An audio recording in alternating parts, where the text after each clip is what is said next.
আসসালামু আলাইকুম।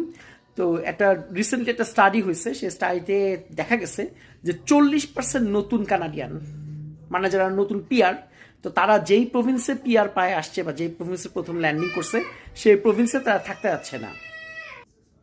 কিন্তু স্টাডিটার মূল দিক, মানে আমার ইন্টারেস্টের জায়গা আসলে সেটা না। আমার ইন্টারেস্টের জায়গা হচ্ছে এইটা যে টরেন্টো ছাইরে মানুষ মানে স্রোতের মতো পার হয়ে যাচ্ছে।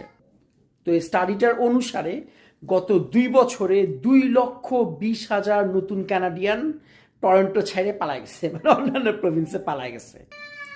তো এটা কেন যাচ্ছে হচ্ছে এই কারণে যে টরন্টোতে অ্যাকোমোডেশন বা হাউজিং প্রবলেম অত্যন্ত মানে প্রকট।